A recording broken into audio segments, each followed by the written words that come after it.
이런 세상 지나면서 당한 여러 가지 힘들고 어려운 것들, 해결되지 않는 문제들, 나의 연약함들을 주님 앞에 내어놓고 또 주님의 은혜와 인도하심을 바랍니다. 주님, 나를 긍휼히 여겨주시고 주님 은혜 안에서 밝고 빛난 천국에 이르도록 우리를 주의 사랑의 줄로 굳게 잡아 메어 주시옵소서. 매일매일 삶이 하나님이 기뻐하시는 거룩한 산제사가 되기를 원합니다. 그런 고백으로 우리의 시간을, 우리의 재능을, 우리의 물질을 구별하여 드렸사오니 주님, 이것이 우리의 고백이 되고 우리의 간증이 되어서 우리의 삶과 또 나를 보는 모든 이들에게 하나님의 하나님 되심을 보여주는 은혜의 사람으로 우리를 빚어 주시옵소서. 예수님의 이름으로 기도하였습니다. 아멘. 하나님의 말씀 함께 보겠습니다. 하나님의 말씀 요한계시록 6장 1절에서 8절. 이제 요한계시록 6장 1절 8절은 암송할 수 있지 않겠어요?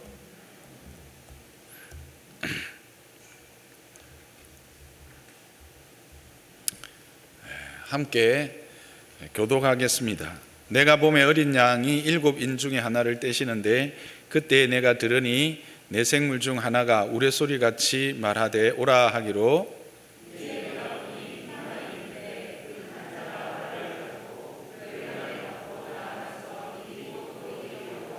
둘째 인을 떼실 때에 내가 들으니 둘째 생물이 말하되 오라 하니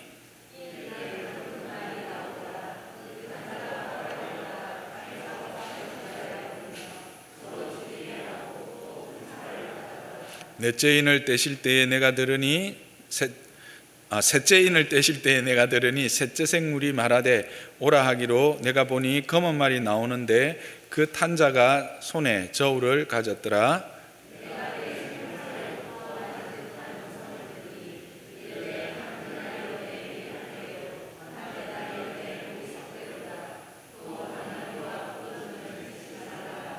넷째 인을 떼실 때에 내가 넷째 생물의 음성을 들으니 말하되 오라 하기로 내가 봄에 청황색 말이 나오는데 그 탄자의 이름은 사망이니 음부가 그 뒤를 따르더라. 그들이 땅 4분의 1의 권세를 얻어 검과 흉령과 사망과 땅의 짐승들로서 죽이더라. 아멘. 여러분, 요한계시록 잘 이해하고 따라오고 계시죠? 어려우세요? 네, 저도 어려워요. 저도 어렵고, 하지만 이제 상징이 많이 나오고 또 이렇게 뭐 바로 해석되어지지 않는 그런 단어들도 있고 해서 좀 어려우실 거예요. 어찌 보면 그냥 그것들에 대한 결론만 제가 딱 말씀을 드리고 가면 좋겠는데 그 과정을 생략해버리고 결론만 가지고 이야기를 하다 보면 나중에 잘못 해석하거나 오해할 수 있는 그런 부분들이 있어서 조금은 어려워도 또 시간이 걸려도 이렇게 하나하나 설명을 하고 그 과정을 짚어 나가는 것을 여러분 기억하시면서 중요한 것은 끊임없이 큰 그림을 여러분이 가지고 가셔야 된다는 사실이에요. 7 교회에 대한 말씀이 끝나고 어떤 일이 일어났죠? 사도 요한에게 하늘문이 열리죠. 하늘문이 열리면서 무엇을 보게 됩니까? 하늘 보좌를 보게 되죠.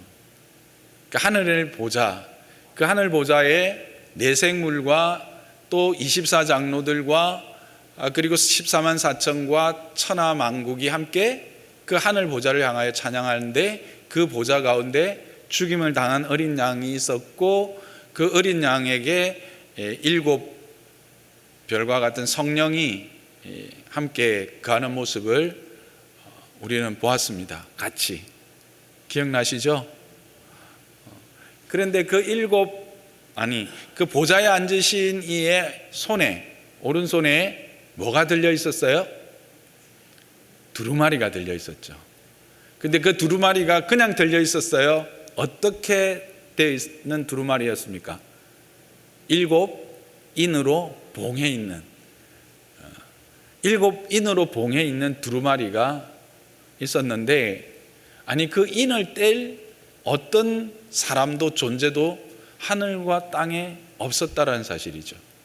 그래서 이 요한이 통곡을 합니다. 그러자 한 장로가 와서 위로하면서 다윗의 뿌리가 이겼고 유다의 지파 다윗의 후손이 그 인을 뗄 것이다, 그렇게 말하죠. 그리고는 다시 그 어린 양을 향한 찬양이 나타납니다. 왜? 그 아무도 뗄 수 없는 인을 이제 떼어서 그 비밀을, 하나님의 뜻을 알게 하시니까 얼마나 감사해요. 그래서 그런 찬양이 일어나고 이제 6장에 들어온 것이죠. 마침내 이제 그 어린 양이 인을 떼기 시작합니다. 첫 번째 인을 뗐더니 어떤 모습을 보게 됩니까? 흰 말을 탄 자가 나타났습니다. 그는 면류관도 썼고 이기고 또 이기는 모습을 우리에게, 사도 요한에게 보여줬습니다. 그 모습은 꼭 그리스도의 모습과 너무나 흡사했지만 그가 쓴 면류관, 또 그의 손에 잡혀있던 활, 이런 것들을 통해서 그가 그리스도를 모방한 거짓 선지자요 적 그리스도와 같은 존재라는 것을 알게 되었습니다. 종말의 때는 이와 같이 그리스도를 닮은, 또 그리스도를 표방하는, 자기가 스스로 구원자라고 말하는 거짓 선지자들과 적 그리스도들이 출현하는 것으로 종말이 함께 시작되는 것을 우리는 확인했습니다. 그리고 이어지는 장면, 두 번째 인을 떼게 되자 또 어떤 모습이 나타납니까? 붉은 말을 탄 자가 나타납니다. 붉은 말을 탄 자가 허락을 받아서 땅에 화평을 제하여 버리고 서로 죽이게 하고 또 칼을 받는 모습을 보게 됩니다. 전쟁이죠. 붉은 것은 사륙과 피 흘림입니다. 그런데 이 전쟁은 그냥 일반적인 전쟁이 아니라 이 화평을 제하여 버리고 그 칼을 받는 이 모든 것들이 결국은 세상의 권력이 하나님의 백성과 그 교회를 향한 억압, 그로 말미암는 피 흘림, 그리고 또 교회의 순결을 지켜나가기 위하여 교회 내에서 하나님의 진리 위에 서고자 하는 갈등들과 분열, 그로 말미암아 정결케 되어지는 과정에서 흘리는 피, 그것들을 우리는 보게 되었습니다. 그리고 이어지는 세 번째 인을 떼자 무슨 말이 나오죠? 검은 말이 나옵니다. 검은 말은 오른손에 무엇을 들고 나옵니다. 무엇을 들고 나오죠? 저울을 들고 나옵니다. 저울은 바로 기근으로 말미암아 모든 사람들이 피폐해질 때 서로 나누기 위해서 사용되어지는 도구였죠. 그래서 검은 말이 나온 결과로 밀 한 데나니온의 밀 한 대요 보리 석 대가 되는, 평소 때보다 10배 내지 16배의 인플레이션을 일어나는 그런 어려운 환경들이 나타나게 됩니다. 그러나 참으로 아이러니하게도 올리브유, 감람유와 포도주는 전혀 상관이 없습니다. 서민들이 먹고 사는 양식은 가격이 폭등하고 그로 말미암아 많은 이들이 힘겨워하지만 기호품이라고 하는 이 올리브유와 포도주는 해치지 말라라고 함으로 제한을 둔 그런 모습을 둡니다. 이게 어떤 의미였습니까? 종말의 때가 깊어지면 깊어질수록 점점 부익부 빈익빈 현상, 서민들은 생활이 힘들어지고 어려워지는 반면 부유한 자들은 그 부로 말미암아 자기의 삶들의 이런 기근이, 이런 여러 가지 그 재앙으로 말미암는 기근에 영향을 받지 않는 그런 이원화된 세상이 오게 될 것이다 라는 것이었죠. 세상을 보면 지금 점점 그런 형태로 가고, 나라들을 보더라도 부한 나라들은 계속 부하고 가난한 나라들은 계속 가난해지고 디폴트를 선언하면서 그렇게 양분화되어지는 것 같습니다. 또 사회 안에도, 한 국가 안에도 그런 현상들이 점점 더 심화되어져 가는 모습들을 우리는 보게 되었습니다. 뿐만 아니라 이것은 영적으로 죄악된 세상 가운데서 믿음을 지키려고 하는 자들, 하나님을 거역하며 대적하고 도전하는 이 세상 가운데서 하나님의 그 거룩하심을 지켜나가려고 하는 자들은 그 세상의 반대 때문에 점점 더 힘들어지고 먹고 살아가는 일에 기근을 당한 자들처럼 수고하고 애써도 겨우 생명을 보존해 나가는 그 정도의 상태요, 감람류와 포도주와는 전혀 상관없는 그런 삶으로 살아가게 되어진다라는 것이죠. 거기서 우리는 교훈을 얻었습니다. 그럼에도 우리는 이 감람류와 포도주로 휘둘릴 자들이 아니다라는 사실이죠. 세상은 우리에게 계속해서 감람류와 포도주로 유혹한다라는 겁니다. 올리브유 튀겨 놓으면 얼마나 맛있습니까? 예? 포도주 맛을 아세요? 예. 맛있습니다. 그것은 우리로 하여금 인간적인 즐거움과 쾌락을 누리게 하는 도구로 사용되고 있습니다. 세상은 그렇게 우리를 감람류와 포도주로 유혹한다라는 거예요. 그러나 우리는 그것에 대해서 아무런 상관없는 자로 살아가는 거죠. 거기에 유혹받지 않는 거예요. 왜? 우리는 이 땅에서 감람류와 포도주를 위해서 여기에 와 있지 않기 때문이죠. 우리는 좁은 길을 가는 자들이, 우리는 좁은 문으로 들어가는 자들이. 왜? 그것이 영원히 사는 길이기 때문에 그래요. 그것이 참 생명을 누리는 길이기 때문에 그래요.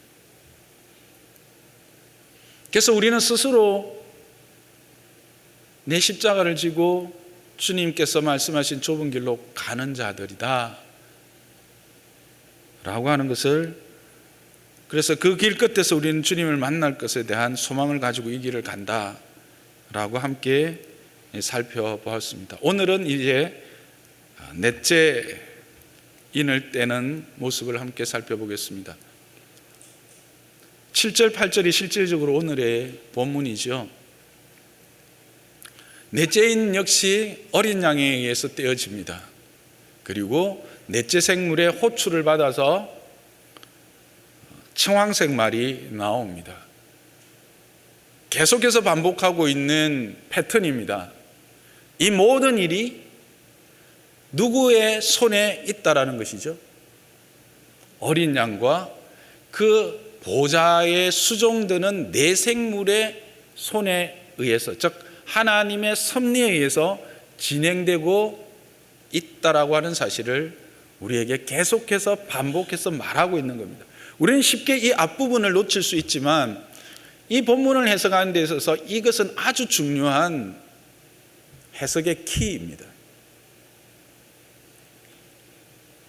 성도의 삶에 나타나는, 이 땅 가운데 일어나는 모든 일들은 우연의 결과가 아닙니다. 우연 발생적인 것은 없습니다. 하나님의 섭리 안에 있습니다. 하나님의 장중에 있습니다. 하나님의 계획하심에 있다라고 하는 사실을 매 순간순간 지금 요한 사도를 통해서 강조하여 말씀하고 계십니다. 그렇게 나타난 말의 색깔이 청황색이었습니다. 여러분, 청황색 하면 탁 떠오르는 게 있어요? 이렇게 되죠. 뭐야? 이게 사투리인지 표준말인지 모르겠어요. 푸르쭉쭉한 색. 조금 감이 오십니까? 푸르쭉쭉한 색. 조금 싸늘하지만 시체의 색깔입니다. 여기 선생님도 의사 선생님도 계시는데, 죽어서 이렇게 피가 응고되어서 나타나는 색깔이 청황색입니다. 그래서 고대 1세기 때 시체를 표기할 때 그 색을 이렇게 청황색이라고 하는 색으로 묘사했습니다. 그래서 그가 탄자가 나오는데, 이때까지는 말탄자의 이름이 있었습니까? 없었습니까? 없었습니다. 근데 여기에는 말탄자의 이름이 있습니다. 이름이 무엇입니까? 사망입니다. 사망이고 음부가 따릅니다. 음부가 따른다라는 것은 이제 사망한 자들이 모여 있는 곳이 음부라고 생각하면 됩니다. 그러니까 이걸 이제 강조한 거죠. 그러니까 이 청황색 말이 지나가면서 사람들이 죽고 그 죽음이 뒤따른다, 이런 표현을, 사망이 그의 이름이고 음부가 뒤를 따르더라, 그렇게 말합니다. 그런데 이 말탄자가 할 수 있는 일은 모든 인류를 다 멸하는 것은 아니었습니다. 그는 4분의 1 권세만 얻었습니다. 하나님에 의해서 그 권세가 제한된 것을 볼 수 있습니다. 그리고 그가 가진 것은 검과 흉년과 사망과 땅의 짐승들로 죽이는 일이었습니다. 이게 무슨 의미입니까? 칼입니다. 말 그대로 전투에 쓰이는 길고 무서운 칼입니다. 우리가 앞에 붉은 말 있을 때도 칼이 있었죠. 근데 그 칼은 어떤 용도였다고 그랬죠? 그때 짐승을 도살하는 도살용이었습니다. 근데 여기에 칼은 전투에 쓰이는 길고 무서운 칼입니다. 여기 흉년은 말 그대로 흉년입니다. 근데 어떤 흉년이냐면 리모라고 하는 헬라어를 쓰는데, 전쟁으로 말미암는 흉년입니다. 전쟁의 결과로 주어진 재난, 재앙으로서의 흉년을 표현할 때 쓰는 단어입니다. 또 사망이라고 적혀 있는데, 이 사망이라는 것도 전염병이라고 하는 것을 함께 가지고 있습니다. 그래서 더 엄밀히 길게 쓰면 전염병으로 인한 사망이라고 해석해서 써야 됩니다. 다나토라고 하는 단어인데 전염병으로 인한 사망입니다. 그 다음 땅의 짐승들을 통해서 4분의 1이 죽어나갑니다. 여기서 짐승이라는 것은 호랑이나 사자나 이런 어떤 사나운 맹수를 말하는 것이 아닙니다.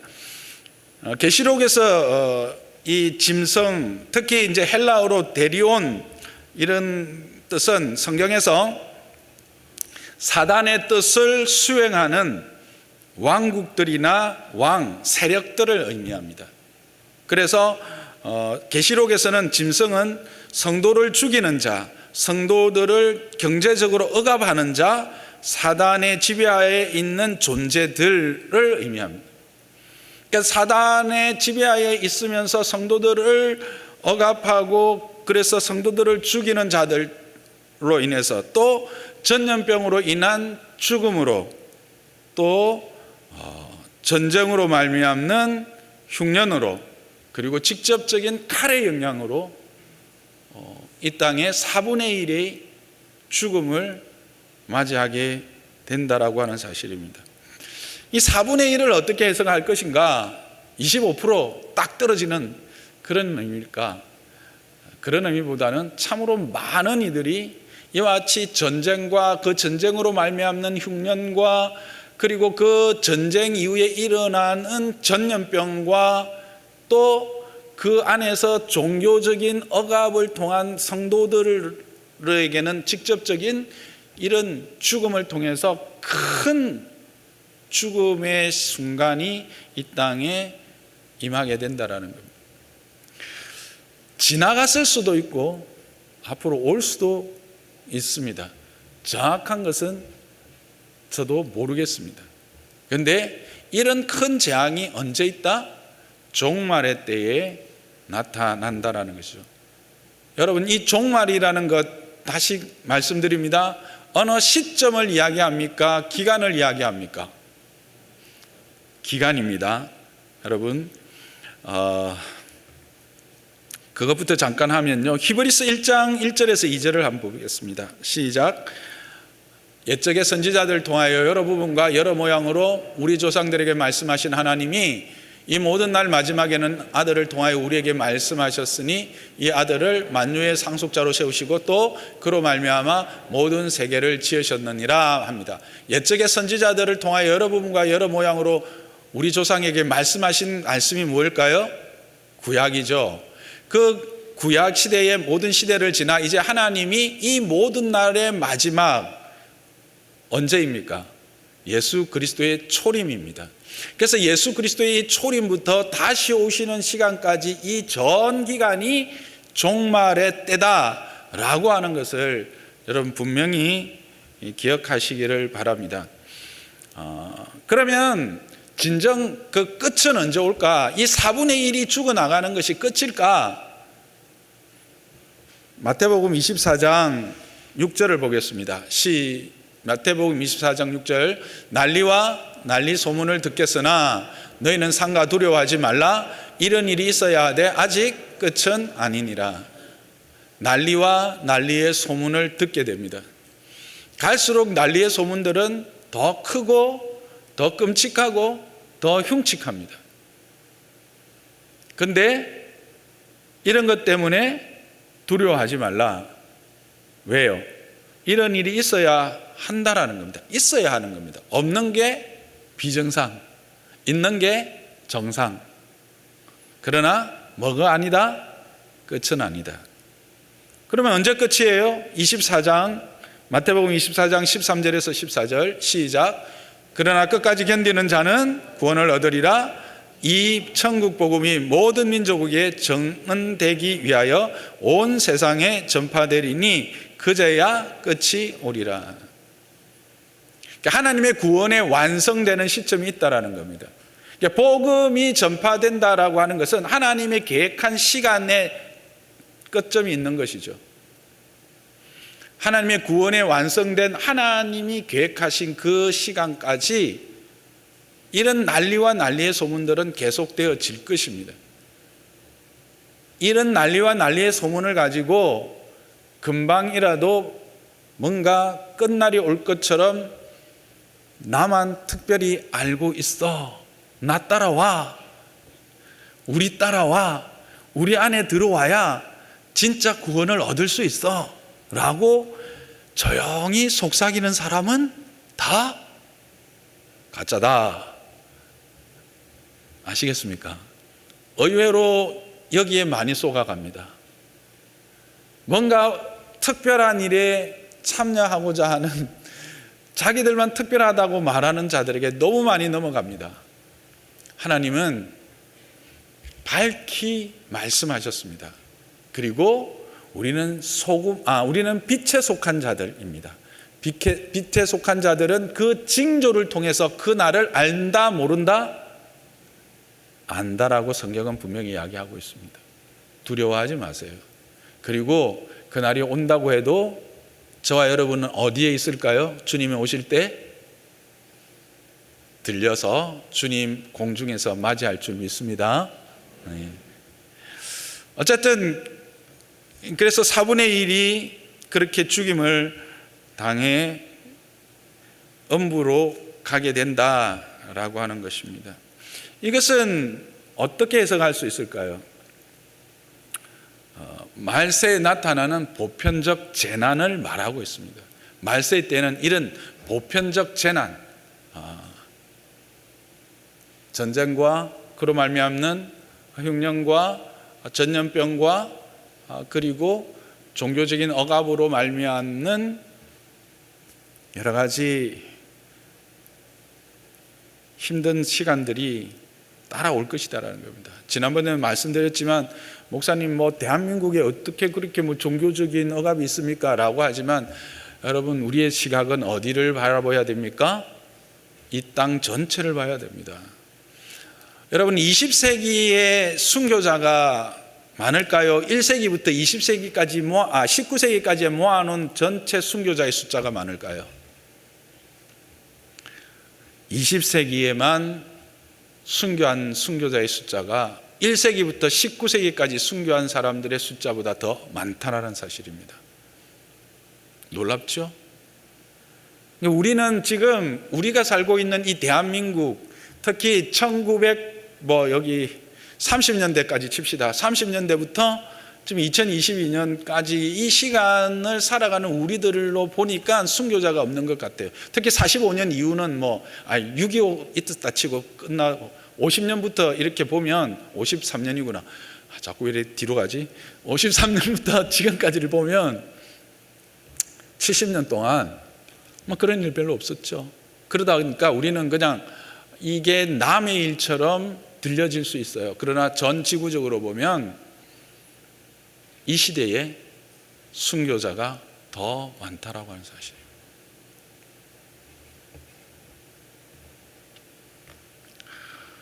그래서 이 보편적 재난을 이야기를 하고, 이런 전쟁과 기근과 전염병과 종교적인 문제로 인해서 사람들이 죽음으로 몰려가게 되어지는 것입니다. 그러면 이 말씀이 오늘을 살아가는 우리에게 어떤 영적 의미가 있을까 하는 것이죠. 우리는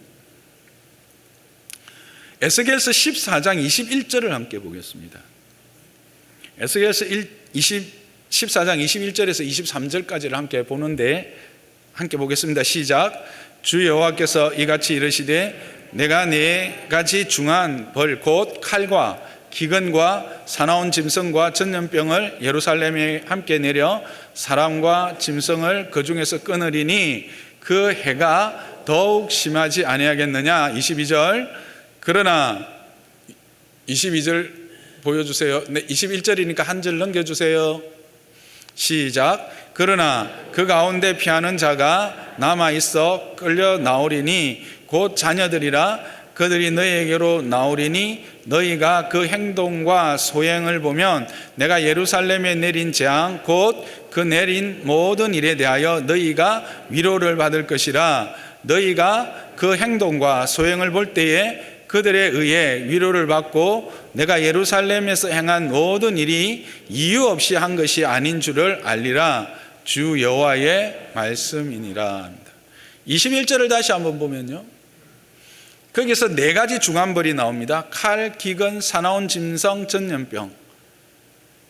어디에 나왔던 거예요?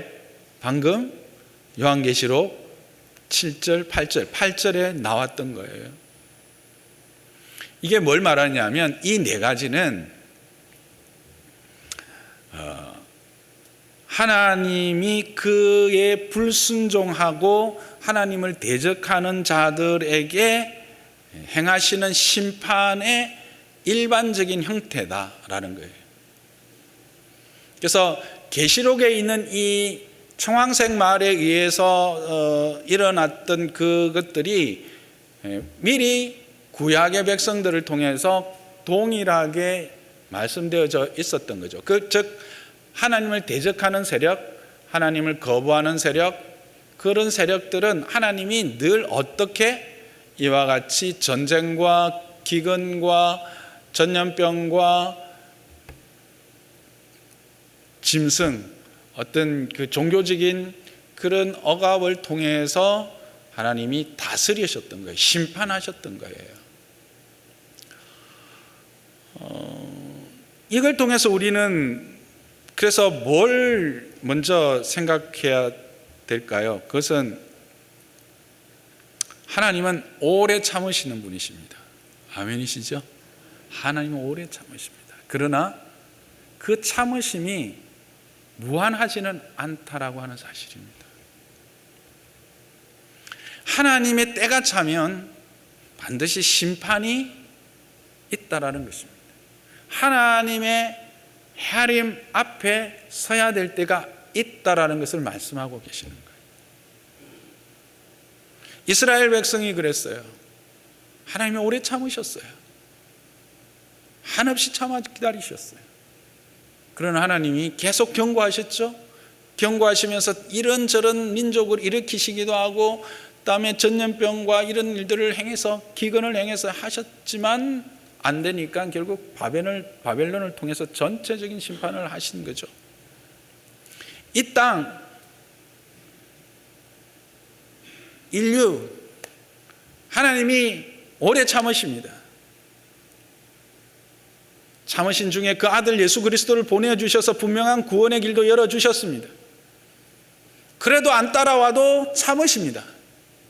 그러나 하나님의 때가 차면 하나님은 반드시 이 죄에 대한 값을 물으실 것이라는 사실입니다.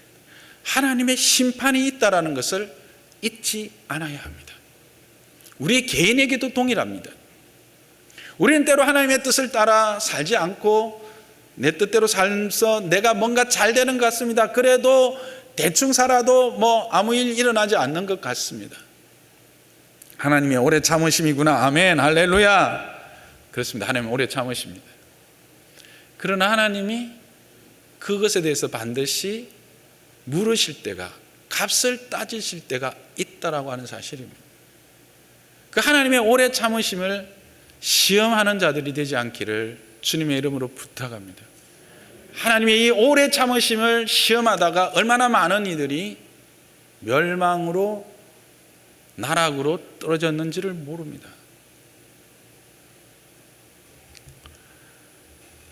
두 번째는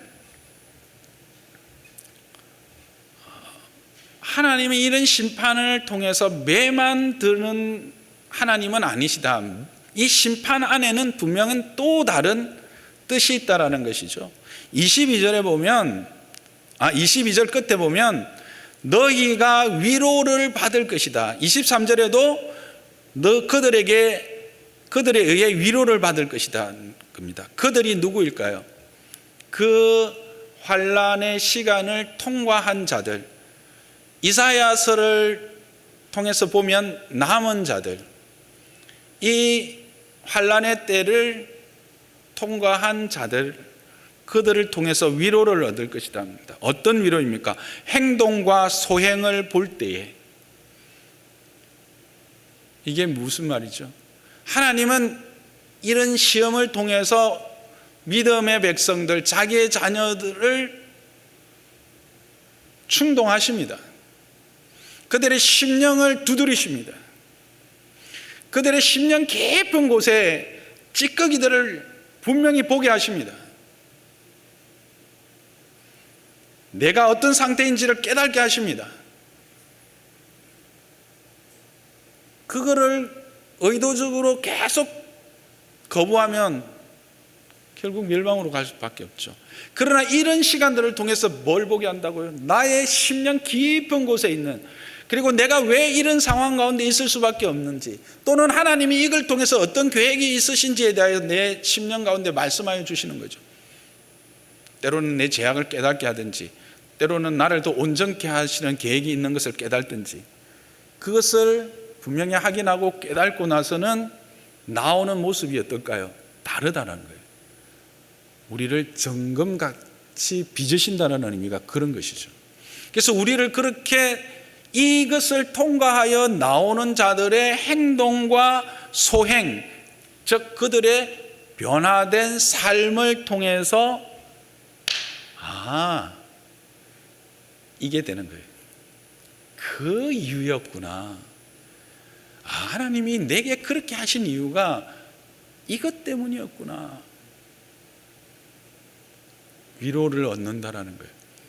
하나님이 우리 교회에 그와 같은 일들을 일으키신 이유가 결국은 이런 이유였구나. 우리를 순결하게 하고 정결하게 하고 우리 안에 진리를 세우기 위한 심이었구나. 나는 저 형제의 가정이 왜 저런 환난을 경험하는지 몰랐는데 그것을 다 통과하고 난 이후에 그들의 삶을 보니까 하나님이 저희를 위해서 그 가정에 때로는 감당할 수 없을 것 같은 저런 시간들을 주셨구나 알게 된다. 그래서 우리를 위로하신다.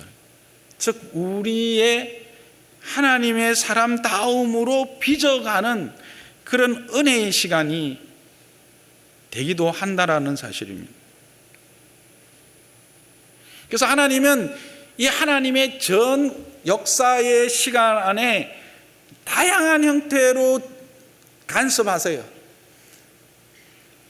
그러나 그 간섭이 심판이 단지 심판으로만 끝나지 않고 그 심판은 우리로 하여금 그 하나님의 순전하며 온전한 모습으로 변화되어지고 또 교회 공동체는 교회 공동체가 가져야 되는 바 그 아름답고 그 순결한 모습들로 다듬어 가시는 과정이에요.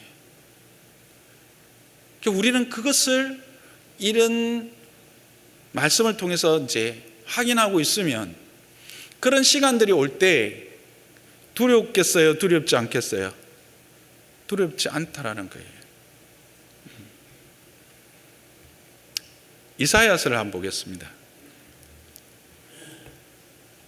이사야 10장 24절에서 27절 시작.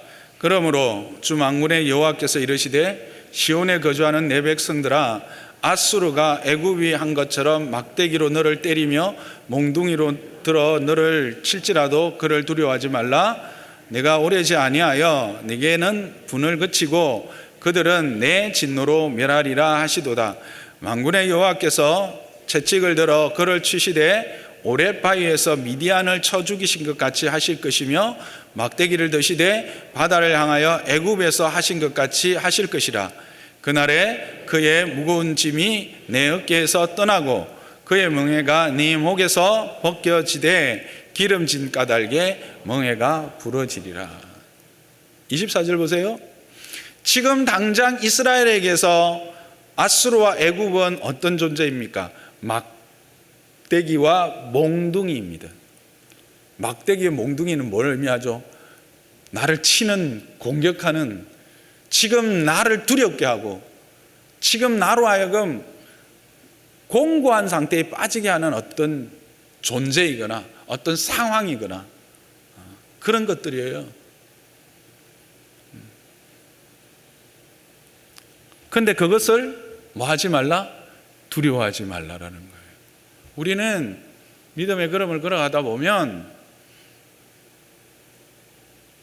전혀 생각지 못한 몽둥이와 막대기를 맞고 휘청거릴 때가 있어요. 이게 웬일이야? 그때 뭐만 보일까요? 막대기하고 몽둥이만 보여요.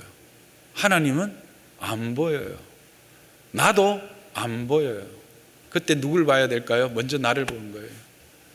그 다음에 하나님을 보는 거예요. 내 안에 문제가 있는지, 내 안에 문제가 없다면 하나님의 계획하심이 뭔지를 바라보는 거예요. 그래서 내가 오래지 않아, 하나님이 말씀하신 것이죠. 너에게 분을 그치리라. 여기는 지금 이스라엘이 잘못했으니까 이제 이렇게 나오는 거죠. 너에게 분을 그치거나 또는 우리로 하여금 깨닫게 하시는 거죠. 이 일의 의미를, 이 일을 통해서 행하실 하나님의 계획이 무엇인지를. 그리고 우리에게 몽둥이질하고 막대기질을 했던 어떤 세력이 있거나 어떤 존재가 있다면 하나님이 어떻게 싹 멸하신다. 통쾌하죠. 위로입니다. 하나님의 위로는 이렇게 임한다는 거예요. 어떻게 하냐면 오랫바위에서 미디안을 쳐 죽이는, 막대기로 바다를 향해서 갈라내는 그런 하나님의 능력과 하나님의 큰 역사를 통해서 우리를 괴롭히고 우리를 두렵게 했던 그 세력들을 몰아내시고 우리에게 참 승리를 주신다라는 것이죠. 그렇게 위로하세요. 그래서 그날에 무거운 짐이 내 어깨에서 떠나고 내 멍에에서 벗겨지는데 너무 기름져서 멍에가 부러진다는 거예요.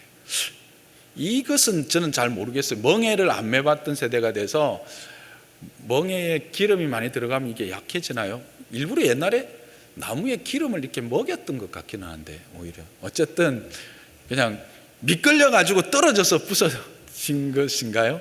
어쨌든 부서진다고는 그렇게 시원하게 더 이상 우리로 하여금 무거운 짐을 멍에를 지지 않게 하신다라는 것이죠. 그렇게 우리를 위로하신다라는 것입니다. 그렇습니다. 하나님의 심판 하나만 있는 것이 아닙니다. 거기에는 오히려 성도들을 향한, 그 백성들을 향한 하나님의 계획과 그 결과로 말미암는 위로의 초점이 맞춰져 있다라고 하는 사실을 여러분 기억하십시오. 여러분들 자녀 포기하세요? 자녀들 포기하지 못하시죠? 그래서 어떻게 합니까? 몽둥이 들고 막대기 들죠. 근데 어떻게 여러분 성공하실 확률이 높아요? 실패하실 확률이 높아요? 여러분 대부분이 실패하잖아요. 그러고 나서 하는 말이 있죠. 이놈의 자식, 니도 나중에 네 새끼 낳아봐. 네 같은 새끼 꼭 낳아봐라. 이런 말 하고 맙니다. 근데 하나님은 실패하실까요? 하나님은 실패하지 않으신다는 게, 우리는 실패해도 하나님은 실패하지 않으세요. 이게 은혜예요. 그래서 우리를 어떻게 할까요? 정금 갖게 하시는 거예요. 그래서 하나님의 그 영광에 들어가게 하시고요, 그 하나님의 영광이 되게 하세요. 하나님의 그 충만하신 것으로 충만케 되어지는 그 자리를 우리에게 누리게 하신다는 사실이에요. 그 의미가 이 청황색 말의 의미에 담겨 있습니다. 청황색 말이 나오고 이게 죽음의 색깔이고, 그로 말미암아 지구의 4분의 1이 어떻게 쓰러진다고 하니까 야, 큰일 났다. 이게 두려워 벌벌 떨 것이 아니고, 인을 떼시는 이도 그리스도시요, 그 청황색 말을 불러내는 이도 하나님의 보좌를 섬기는 내 생물이며, 그로 하여금 4분의 1밖에 건드리지 못하게 하시는 이가 하나님이신 것을 기억하십시오. 그리고 그것을 통해서 우리를 빚으시고 우리를 단련하셔서 하나님의 영광이 되게 하실 그 주님을 오히려 기대하고 소망함으로 주님의 일하심을 바라보는 저와 여러분 되시기를 주님의 이름으로 축복합니다. 말씀을 생각하면서 함께 기도하도록 하겠습니다.